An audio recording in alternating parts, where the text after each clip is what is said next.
In the days of old, in the land of Israel, there arose a great warrior named Goliath, whose height and might were the stuff of legends. Clad in gleaming armor, with a spear that seemed to pierce the heavens and a shield that rendered the bravest hearts to quiver, he was a terror to behold.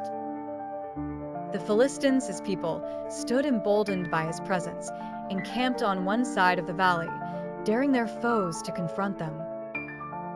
Across the valley, the Israelite army cowered in fear. Their spirits were weighed down by doubt and despair, for no man among them dared to challenge the beast. Each day, for 40 days, Goliath strode forward, his booming voice echoing through the valley as he issued a dire proclamation.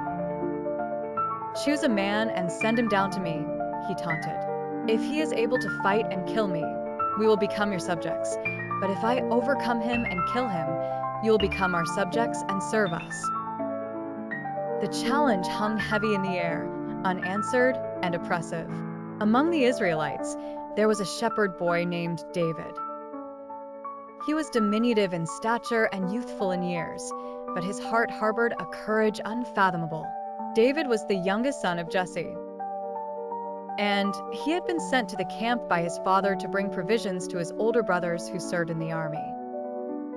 On that fateful day, as David arrived with his parcels, he heard the voice of Goliath, a voice that seemed to shake the very firmament. His brothers sought to send him away, fearful for his safety, but David was undeterred. His spirit burned with righteous indignation. "Who is this uncircumcised Philistine that he should defy the armies of the living God?" he declared. The words reached King Saul, who summoned David to hear his plea. Before the king, David spoke with a fervor uncharacteristic for one so young. "Let no one lose heart on account of this Philistine. Your servant will go and fight him," he said. King Saul, taken aback, offered his own armor to the boy, but David rejected it. The weight and size were cumbersome, for David trusted not in the trappings of war, but in the strength of his faith and the skill in his hands. With his staff in hand and 5 smooth stones chosen carefully from the brook, David approached the battlefield.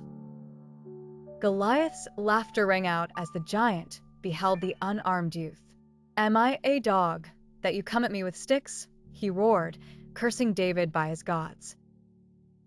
But David, steadfast and fearless, responded, "You come against me with sword and spear and javelin, but I come against you in the name of the Lord Almighty, the God of the armies of Israel, whom you have defied.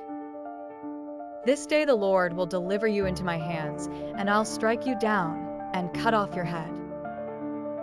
With a swift motion, David placed a stone in his sling and hurled it with precision.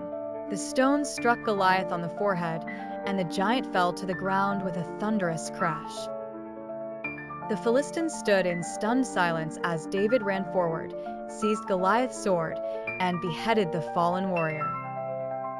The tide of battle turned, and the Israelites pursued the Philistines, routing them completely. David's victory became the stuff of legends, a testament to the power of faith and the triumph of the righteous over the mighty. It was a day that resonated through the annals of history, where the smallest among men felt the greatest, and God's favor was shown in the purest form.